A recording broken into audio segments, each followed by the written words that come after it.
Sitting up there because I'm not playing with you no more. It's okay to be broken. It's okay to laugh and cry. 'Cause when you try to see the problem, that means you figure it out. And you can say that I'm crazy, that you're thinking already, but I'm telling you, baby, yeah, get up and get out. Get up and get out. Yeah, and you can say that I'm crazy, that you're thinking already, but I'm telling you, baby.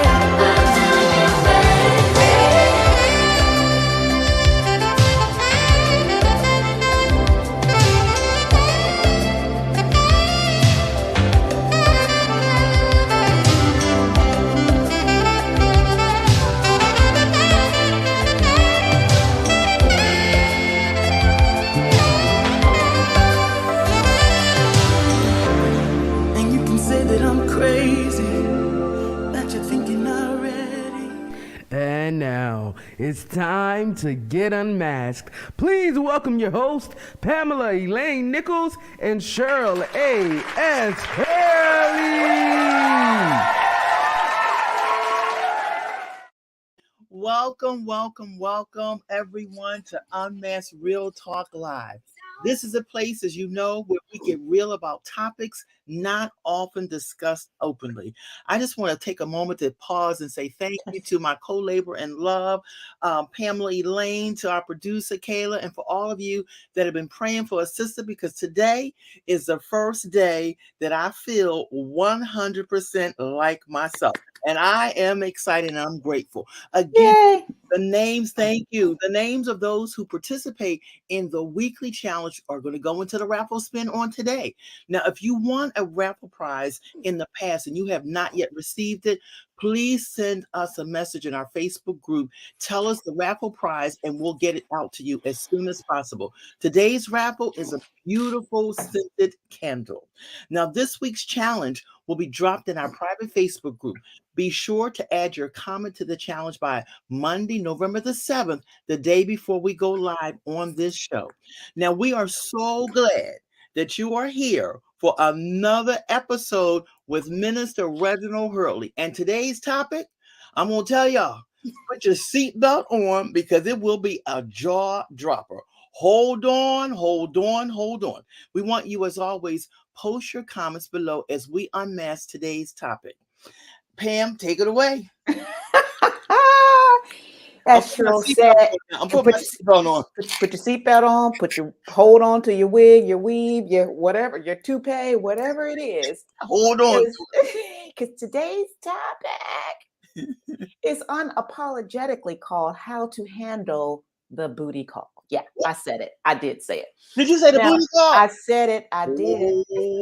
Now, we chose a topic that some of you might find uncomfortable, offensive, controversial, or even ungodly to discuss. However, if we are going to live authentically, then we must talk about some of those things that keep us from being authentic, which reminds me of a scripture.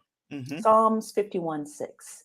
Behold, you delight in truth in the inward being, and you teach me wisdom in the secret heart. Now, before we dive into this juicy topic with our guests, I want to remind everyone that this is a non-judgmental space. Let me say it again. Say it again. This is a non-judgmental space. This topic isn't to make anyone feel unholy, ungodly, fake, bad, or even guilty. Okay? Now, if you feel this topic isn't a matter that involves you, I want you to think about your daughters, your sons, your nieces, your nephews, for whom this subject might cause them a bit of confusion, insecurity, or guilt. Participate for their sake. Now, I have 3 daughters and 1 son, all of whom are old enough to initiate or participate in booty calls. Say it. Okay. And I'm participating in this conversation for them as well as for myself, a very fine, young, single Black woman. Keeping it real. Now, the Urban Dictionary defines booty call as a casual meeting to indulge sexual urges, devoid of any meaningful social engagement. Okay? There's no judgment to even that definition. Mm-hmm. Booty calls happen all of the time, everybody, every day, and sometimes in other places than just the bedroom. Mm-hmm. And booty calls happen in the church too.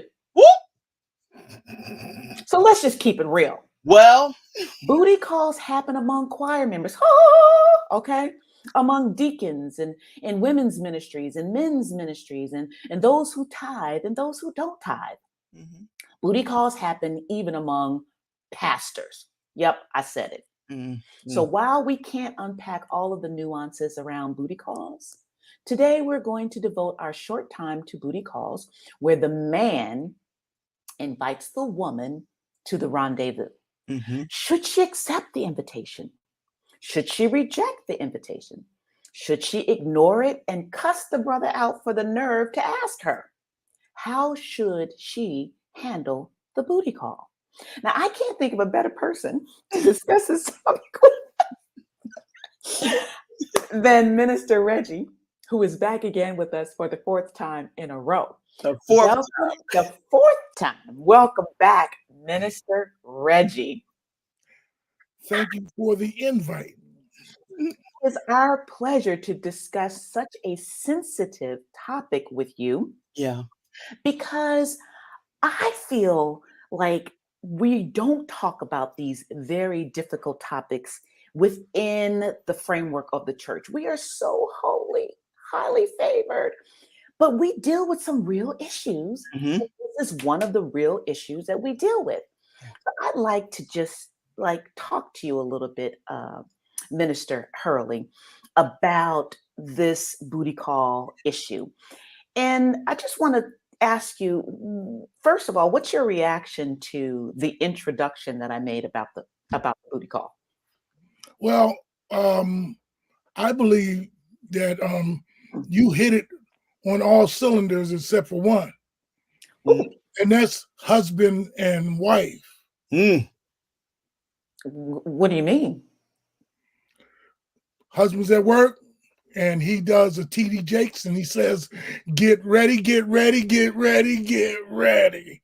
I'm coming home, and I need you to be ready. So break out the red negligee. Oh, and get ready." Okay. That is a booty call. Oh. It doesn't. Okay. It's not exclusive.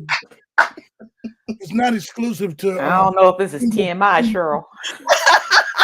I'm like sitting here saying, I didn't tell him to watch what he says. I didn't tell him that, y'all. I didn't. So I don't know what he gonna say. Okay. I hear what you're saying. I hear what you're saying. I'm gonna push back just a little bit because in the definition of booty call, it does not really address the husband and the wife thingy here. Okay, in terms of the definition. Mm-hmm. So I get what you're saying, a casual meeting to indulge sexual urges devoid of any meaningful social engagement. But, if your husband, unless you're husband and wife and there really isn't, so just because you're married doesn't mean there's social engagement. Like if that's what you mean, then I guess so. But otherwise, I'm a little bit stuck on that fitting into the definition. Well, there are couples who are professionals, and they're separated by sometimes weeks and months, and the same premise is engaged. It's not just single folks. Uh-oh. It's not just single folks. Excuse me. Just as long as he doesn't say hello. I'm on a live. Hello, I'm on a live. I can't talk right now. No, Okay, I understand that, but can I understand, I respect what you're saying. I'm wondering if we can make this about the single okay. woman. We can And do the single, yeah. but I just want you to know across the board, it's really about men and women. You know what I mean? And there's two words that I want you to remember as I'm talking. Well, now before you go there, I'm just wondering if, since you and your wife are in the same house, maybe y'all could take the battery out of the phone. So I just took the battery out of my phone here. Okay, great. So, so you were saying, there's two words that I want you to think. okay, There's me, that's the first word, and there's him. okay, See, my mom always told me it takes two to tangle. It takes two to fight. It takes two to argue. It takes two to come to an agreement, and it takes two to disagree. You can't disagree by yourself. So, ergo, the booty call. It's the middle of the night. Your phone rang like mine just did, and the deep voice on the other end of the phone says, "Hello, how are you tonight? Let's get together, Netflix, and chill." So you have a decision to make. Who's in control here? Ooh, right.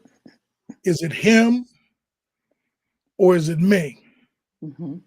Am I setting the stage for this, or is he setting the stage for this? Or am I going to relinquish all that I think about and all that I believe and put it in his arena?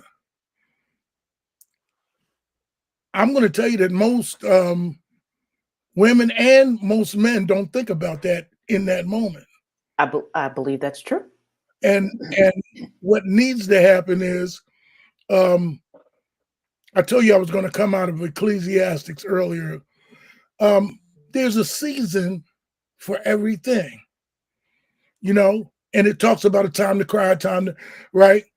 And let me know, I'm letting you know that there's a time for a booty call.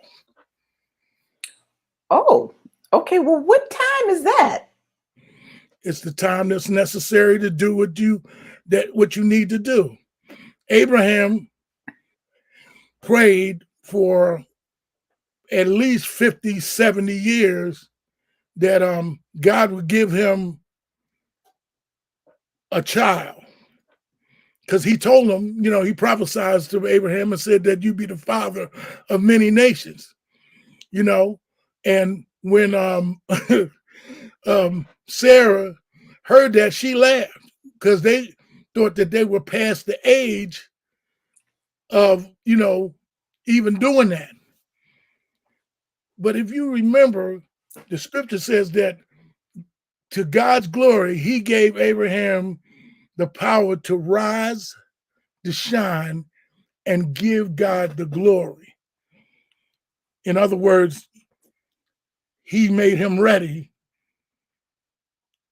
to take Sarah. Okay. You understand what I'm saying? That was your original booty call, because in order for Abraham to take Sarah, he had to convince her that it wasn't foolishness. He had to caress her and actually make love to her. She just didn't have a baby on her own. Oh, I thought you were going someplace else with this story, because he had a booty call with what's the woman's name that had the other child? Yeah, well, that was the first. That's the booty call. That was Hagar. Yes. See, that was the booty call. That was a booty call, but the one with Sarah was a booty call too. That's why I said husband and wives are not excluded.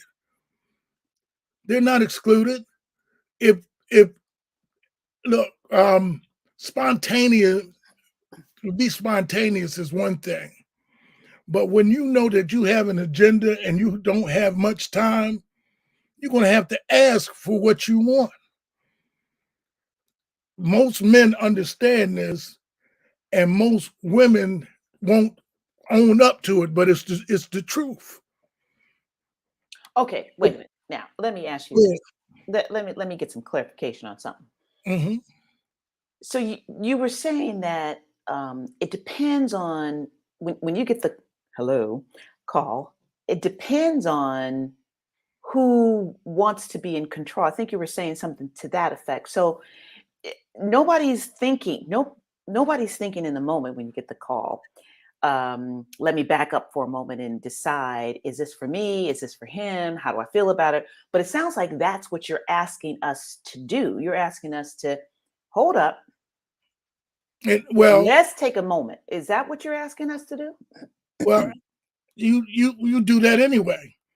When the first deep voice hello comes across the phone, the first that goes into your mind, number one is, oh, this is, let's take a hypothetical name. This is Andre, right? Then you start thinking about how handsome he is and his big muscles. And you start thinking about what it's going to be like to be with him. Is he actually interested in me or just the sex? And come on, that's every time that a booty call goes forth, that has to be in your mind. You understand what I'm saying? Mm-hmm. What the acid test is whether or not in that moment you have to make some serious decisions. And as we talked earlier, I told you that churchdom kind of makes the booty call evil in some way, and it is not. What? No, it's not evil. It is not evil. Let me tell you why it's not evil. We already talked about Abraham, right?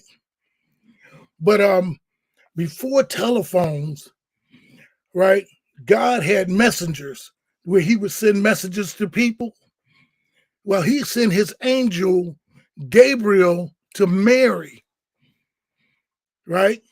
And he says that the Lord requires that you have a child. And Mary was kind of like put back. She was like, but I'm already married, I'm getting married to Joseph, And he said, well, this is to glorify my kingdom, right? And so God sent Gabriel to Joseph so he would know that when your wife was pregnant, don't get worked. It's to the glory of God. And that's not the first time that's happened in the Bible, but that was the original booty call. What? That's right. God needed a vessel so that Jesus could be born. Okay. Right? Okay. God needed a vessel for Jesus. So God spiritually knew Mary, and he impregnated her. So don't think that this is a new age thing. This booty call thing is a new age thing. It's not. It's been going on since the beginning of the time.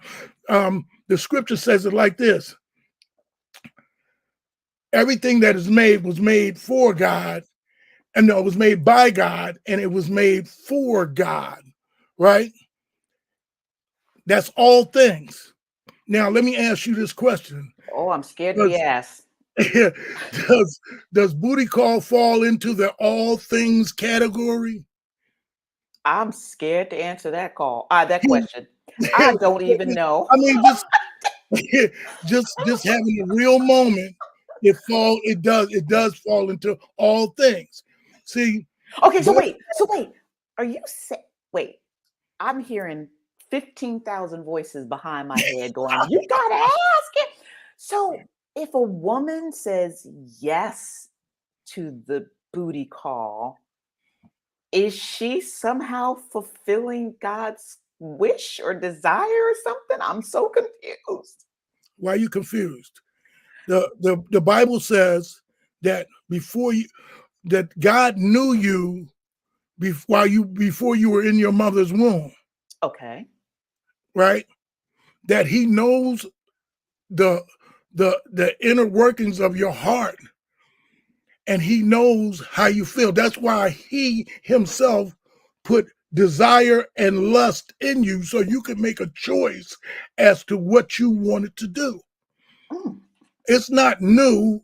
See, people get worked about sex because on one hand there's adultery, there's fornication on the other hand, and they don't want to fall into either one of those categories.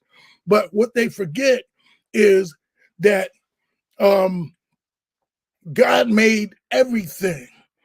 He made Adam and Eve. You think that Cain and Abel just popped out of Eve? Okay. He had to ask her. I'm gonna tell you something. This is deeper than I thought. I'm gonna just be keeping real. But we have to get to the unmasked question and your 3 takeaways, because we definitely we're getting some feedback in the comments here. Yes. But let's go to the question and see if we can get some feedback. Okay, here's the question. I don't even know if this is the right question anymore. What do you give up when you answer the booty call? What do you give up, or what do you give away, if that makes more sense to you? But what do you give up when you answer the booty call? Do you give up your authenticity? Do you give up your spirituality? Do you give up what? What is it that you give up? Maybe you don't feel like you give up anything. Cheryl, read. Cheryl, you got to read one person's comment. Oh my goodness. I see all the comments here and I'm like, okay, I'm going down. Somebody ran and said, let me get my hubby. And then someone says, but it's real. Keep it real, brother. Keep it real. Yes. I see laughter. I say it. Someone said, I like the brother's hubby and wifey booty call. Mhm. What time is that? And I think that was in relation to when you said when the call comes, you were talking about Abraham and Sarah. Somebody, what time is that? Mr. Crawford said he can see that. Okay, wait a minute. And then somebody said, you asked the question. Well, Pam asked, what do you give up? And somebody said, the booty, the booty. But I want to add one other word there. Pam threw out a couple of things, but the word that came up for me was choice. Absolutely. Yeah, that's the word that came up. Yeah. Most and wait, I'm sorry. Real quick. Somebody One else more. in there. You give up a piece of yourself. There you go. Ooh. There you go. Yeah. and I'm going to even make it more simpler than that. You give up a part of your mindset to the person that either you engage or you don't engage with. Mhm. See, that's why I talked about know what your controls are. See, there's only one person that has control over your body, right? And that's why this thing about abortion is raging right now, right? But God gave us a power that transcends all of that, and it's called choice. I'm glad that my wife brought that up. She must have heard me preaching too many times. Our greatest power is our choice, right? See, it and God gives us like the groundwork. He says whatever is good, whatever is fruitful, whatever is kind, whatever, it says think on these things. That's your mindset. Okay. So let me just ask you this, and then we'll go to the 3 takeaways, because I'm Okay. looking at the time.